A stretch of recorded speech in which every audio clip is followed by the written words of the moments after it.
ഞാനൊരു ഡയറക്ടറോടാണ്, റൈറ്റർ ഡയറക്ടറാണ്. ഈ ഈസ്റ്റ് കോസ്റ്റ് വിജയൻ എന്നുള്ള ഡയറക്ടറിൽ നിന്ന് ഈ 42 ദിവസം അദ്ദേഹത്തിൻ്റെ വർക്ക് കണ്ടിട്ട് എന്തെങ്കിലും ഒന്ന് എടുക്കണമെന്ന് തോന്നിയിട്ടുണ്ടോ? അത് ചെയ്തത് ഞാൻ ഫോളോ ചെയ്താൽ നന്നാവും എന്ന് ധ്യാനം തോന്നി എന്തെങ്കിലും സാധനം ഉണ്ടോ?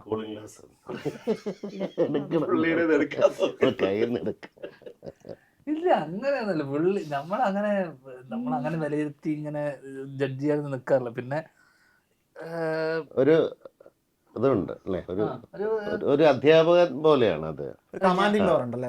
കമാൻഡിംഗ് പവർ ഉണ്ട്. ലൊക്കേഷൻ ഞാൻ എൻ്റെ സെറ്റിൽ ഞാൻ എങ്ങനെയാണോ അതിൽ ഞാൻ ആക്ച്വലി എൻ്റെ കൂടെയുള്ള ആൾക്കാരോട് ഞാൻ ഇപ്പോഴെങ്ങനെയാണോ അത് നല്ലതാ, അതിന് ഞാൻ മാറ്റാനൊന്നും ആഗ്രഹിക്കുന്നില്ല. അതുകൊണ്ട് പുതിയതായിട്ട് എന്തെങ്കിലും എടുക്കണം, ടെക്നിക്കലി എന്തെങ്കിലും പഠിക്കാനുള്ളതായിട്ടും അങ്ങനെ പ്രത്യേകിച്ചൊന്നുമില്ല. പക്ഷേ എന്നാൽ പോലും പുള്ളി എല്ലാവരുമായിട്ടും ഭയങ്കര ഭയങ്കര നമ്മുടെ പ്രായം, പുള്ളിയുടെ പ്രായം ഭയങ്കര അന്തരമുണ്ട്. അപ്പം നമ്മൾ ഒരു എന്താ പറയണ്ട, ഒരു ഫാദർലി ഫിഗറാണ് പുള്ളി. കാരണം അച്ഛൻ്റെ സുഹൃത്താണ്.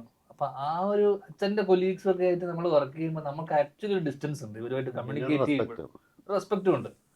അപ്പോൾ നമ്മൾക്കിടയിലുള്ള ഒരു അന്തർധാര വലിയ സജീവമാവണമെന്നില്ല, പക്ഷെ അത് അങ്ങനെ ആയിരുന്നില്ല.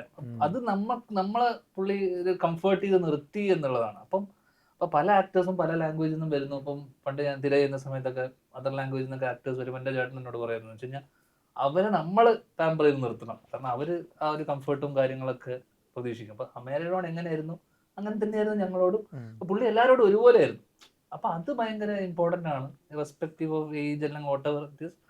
പുള്ളി നമ്മളെ ഭയങ്കരമായിട്ട് പാമ്പർ ചെയ്ത് നിർത്തി എന്നുള്ളതാണ്. അപ്പം പുള്ളി ഒരു ദിവസം പോലും നമ്മളിങ്ങനെ ഡിസ്റ്റർബ്ഡ് ആയിട്ടോ അല്ലെങ്കിൽ നമ്മളോടുള്ള പുള്ളിയുടെ സമീപനം ഭയങ്കര കംഫർട്ടിംഗ് ആയിട്ട് നമുക്ക് ഫീൽ ചെയ്തു.